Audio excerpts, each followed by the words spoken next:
continuación, daremos seguimiento a la ceremonia que se está llevando a cabo en tiempo real en la ciudad de Puebla, presidida por la Presidenta Constitucional de los Estados Unidos Mexicanos, doctora Claudia Sheinbaum Pardo.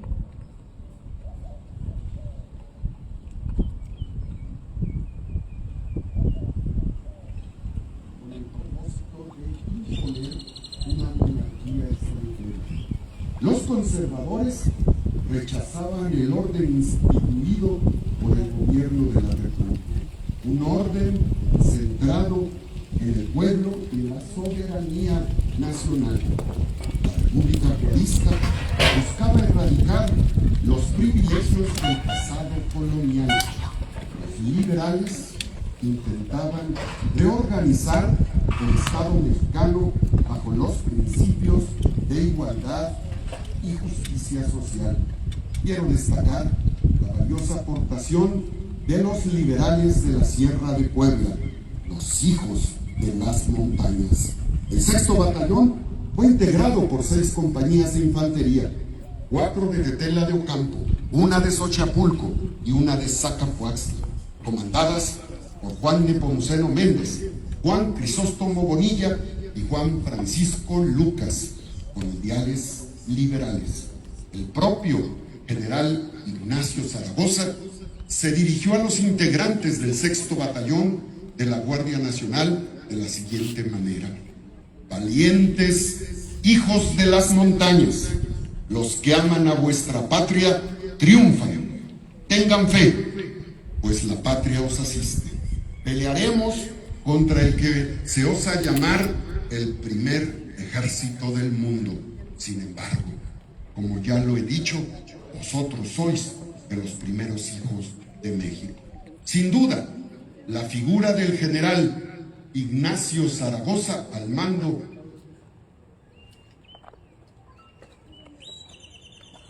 del Ejército de Oriente resalta en esta batalla, haciendo frente a los intereses del neoconservadurismo. Hoy, nuestra presidenta de México, la doctora Claudia Sheinbaum, cuenta con los hijos del Ixtapopo, con los hijos de la Malinche y el Citlaltépetl para respaldar la lucha por la soberanía que hoy encabeza. El Ejército de Oriente representa la valentía y el patriotismo del ejército mexicano, una gran institución leal a la patria. La batalla del 5 de mayo fue un momento inédito para el México del siglo XIX. Desplegó la fuerza de la República frente al imperialismo. En el horizonte geopolítico, las potencias imperiales intentaban socavar la soberanía de México. Las potencias mundiales ambicionaban las riquezas naturales, hidrológicas, minerales de nuestro país. Los imperios se acostumbraron a someter a los países. El orden político reinante era el del colonialismo. Su lógica era imponer gobiernos débiles para saquear a las naciones. Hoy resurgen tendencias neoconservadoras, aliadas del ímpetu intervencionista que nos quieren sometidos como nación. El neoconservadurismo une a quienes quieren conservar sus privilegios y a quienes apuestan por un desarrollo económico sometido a los intereses extranjeros. Son ellos los que suplican el intervencionismo para frenar los logros democráticos y de justicia social de los gobiernos de la Cuarta Transformación. Los neoconservadores quieren regresar a la época del saqueo y el despojo de las riquezas nacionales. Bajo la conducción de la Cuarta Transformación, la Rectoría del Estado con Bienestar Social busca eliminar privilegios y fortalecer el derecho de los mexicanos a decidir en sus asuntos internos. Luchamos por un país con soberanía energética, soberanía económica, soberanía alimentaria, soberanía tecnológica y científica. El gobierno de la presidenta Claudia Sheinbaum establece ese orden, y ese orden significa erradicar privilegios, acortar desigualdades, detonar el desarrollo interno para el beneficio de las y los mexicanos, redistribuir con equidad e invertir en obra pública sin despilfarros y democratizar el poder judicial para que le sirva al pueblo. En 1862, Zaragoza y el presidente Juárez fueron los articuladores de la transformación de la patria. Hoy, en nuestro tiempo, lo han sido el expresidente Andrés Manuel López Obrador y ahora nuestro presidente.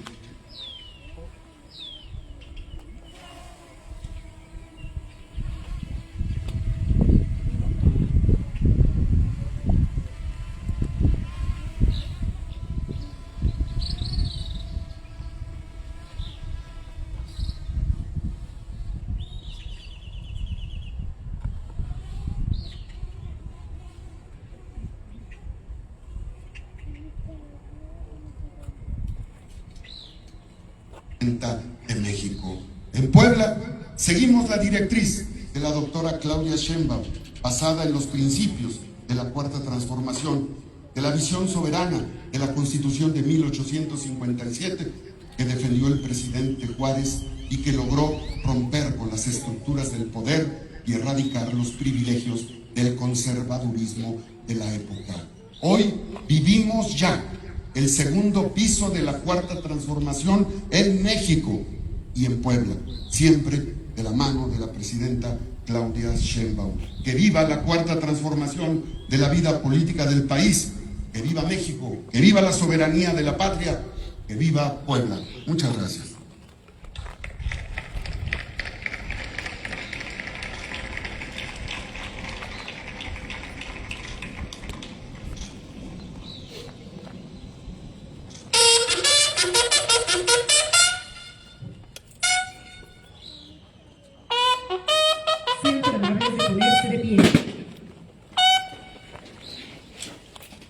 En el marco del 163 aniversario de la Batalla de Puebla, del 5 de mayo de 1862, el día de hoy, la Presidenta Constitucional de los Estados Unidos Mexicanos y Comandanta Suprema de las Fuerzas Armadas realizará la toma de protesta de bandera a los soldados del Servicio Militar Nacional, clase 2006, remisos y mujeres voluntarias.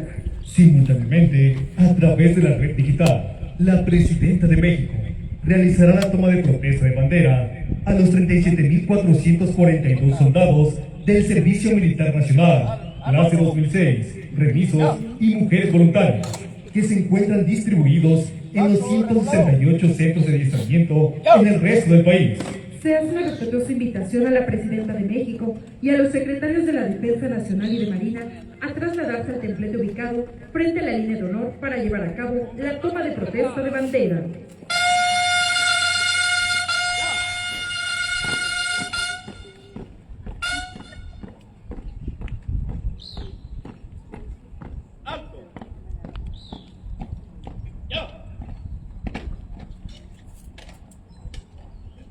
Presentar.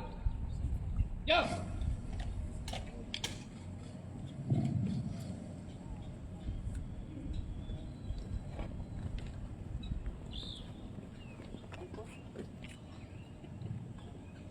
Jóvenes del Servicio Militar Nacional, clase 2006, remisos y mujeres voluntarias, protestan honrar y defender con lealtad y constancia esta bandera que simboliza la independencia, el honor, las instituciones y la integridad del territorio nacional.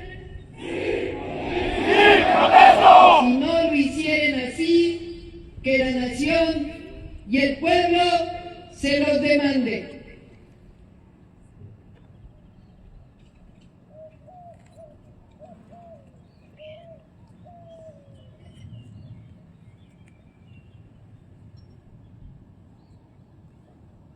Escolta, descansar. Ya. Vuelta al hombro. Ya.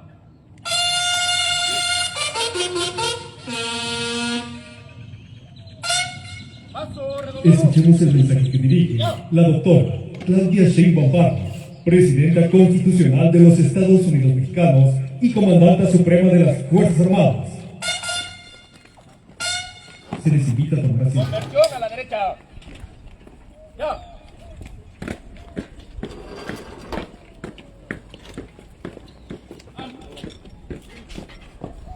Ya.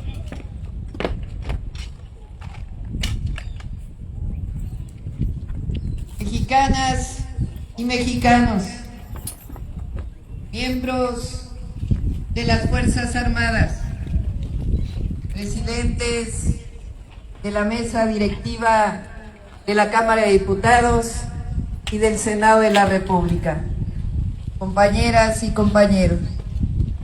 La historia de México es nuestra gran maestra y día con día nos recuerda los valores más importantes por los que ha luchado una y otra vez nuestro pueblo: la independencia, la justicia, las libertades y la democracia. Hoy recordamos uno de los momentos más patrióticos y conmovedores de la defensa de la patria. Recordamos una victoria que echó raíces en el corazón del pueblo de México, aquí y en otras latitudes. Por eso nuestras hermanas y hermanos migrantes que viven en Estados Unidos conmemoran el 5 de mayo como la principal celebración. No hay mexicana o mexicano que no siente emoción y orgullo al recordar la heroica defensa de Puebla el 5 de mayo de 1862, cuando el ejército mexicano derrotó al que se decía entonces era el mejor ejército del mundo. El siglo XIX fue definitorio para México en muchos sentidos.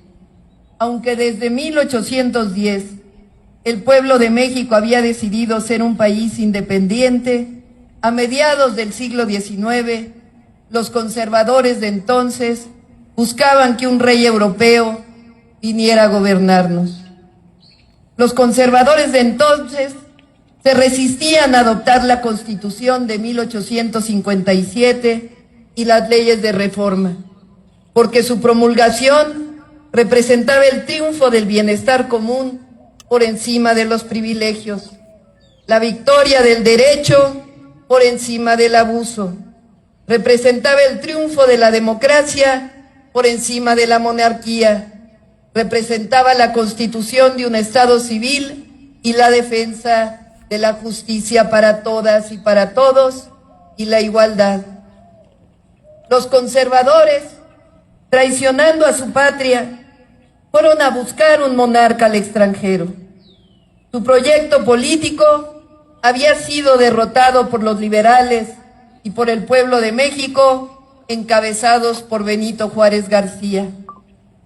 Después de la segunda gran transformación de México, después de la guerra de reforma que separó la Iglesia del Estado, el gobierno liberal de Juárez encontró disminuida la hacienda pública y se enfrentó a muchas cuentas por pagar. Para sanear las finanzas de la nación, se decretó una pequeña moratoria de 2 años para pagar deudas que se tenían con Inglaterra, España y Francia. En un principio, las 3 potencias europeas reaccionaron belicosamente, pero tras una serie de negociaciones diplomáticas, jornadas de diálogo instruidas por Benito Juárez y llevadas a cabo, entre otros, por Manuel Doblado, Inglaterra y España se retiraron de las costas de Veracruz, satisfechas en sus demandas y seguras de que la deuda sería saldada. En cambio, el ejército francés persistió en sus deseos de invadir a México. No lo hacía por la deuda, que en realidad era un monto muy menor, sino porque Napoleón III estaba interesado en establecer una monarquía en México atraído por la riqueza de nuestro país y engañado por los conservadores de entonces, que le hicieron creer que el pueblo de México quería un monarca extranjero. Ante la amenaza de una invasión armada, el presidente Benito Juárez ordenó la creación de las Guardias Nacionales y del Cuerpo del Ejército de Oriente. Hay que decir que la dirección de la Defensa de México fue ofrecida en principio a otro general que se rehusó, quizá intimidado por la responsabilidad histórica. En cambio, el general Ignacio Zaragoza aceptó diciendo que triunfaría seguro de la valentía y el honor de sus tropas. Zaragoza decidió concentrar sus fuerzas en la ciudad de Puebla y desde ahí defender a México. Desde el 19 de abril se registraron algunas escaramuzas entre el ejército mexicano y el invasor, pero fue hasta el 27 de abril cuando las tropas francesas avanzaron sobre Aculcingo, Veracruz y finalmente el 4 de mayo de 1862 llegaron a Amozoc, Puebla. El general Ignacio Zaragoza contaba apenas con 4.852 soldados y tenía poca artillería. Según se dice, en una junta de generales que tuvo lugar en Puebla el 3 de mayo, Zaragoza, al notar el escaso número de hombres, ordenó a todas las unidades morir en sus puestos si era necesario. El ejército francés superaba en número a los soldados mexicanos y tenía un menor armamento. Contaba además con el apoyo de unos cuantos mexicanos intervencionistas. En una carta al general francés le comunica a su superior con arrogante ignorancia que sería en esa batalla dueño de México. Lo que no sabía el ejército invasor es del patriotismo del pueblo de México, la valentía de sus soldados, su entrega y su capacidad de sacrificio. Cuanto más preciado se encuentra el peligro. Las palabras con que el general Ignacio Zaragoza se dirigió a sus tropas son las siguientes: puede ser que ellos sean el mejor ejército del mundo, pero nosotros somos los mejores hijos de México. Un mensaje que atraviesa años de historia y resuena en nuestro presente y siempre en el corazón del pueblo de México. A las 5 de la mañana del 5 de mayo comenzó esa memorable batalla. El general Ignacio Zaragoza formó 3 columnas de apenas 1,000 hombres y ordenó que avanzaran para hacer frente al enemigo, mientras que dio órdenes para que la artillería se ocupara en fortificar la plaza. El ejército invasor avanzó hacia el Cerro de Guadalupe con una columna de ataque que superaba en número a las mexicanas. Pese a que era un movimiento inesperado, el general Zaragoza respondió con audacia al movilizar la brigada Berroizábal, al cuerpo de carabineros de a caballo, al batallón de Reforma y al de zapadores, que rechazaron con valor y dignidad la invasión. Fue hasta las 7 de la noche del 5 de mayo de 1862 cuando el ejército enemigo emprendió la retirada a su campamento. En el telegrama que el general Ignacio Zaragoza envió al presidente Benito Juárez tras la batalla de Puebla, se leía: las armas del Supremo Gobierno se han cubierto de gloria. La victoria de la batalla de Puebla el 5 de mayo de 1862 fue gracias al valor y a las decisiones del general Ignacio Zaragoza, que supo elegir los mejores puntos para fortificar la ciudad de Puebla, que distribuyó de la mejor manera los recursos disponibles, que tuvo la inteligencia para saber cuándo atacar por sorpresa, cuándo mantener la línea de batalla y cuándo tomar la ofensiva por el honor y la libertad de México.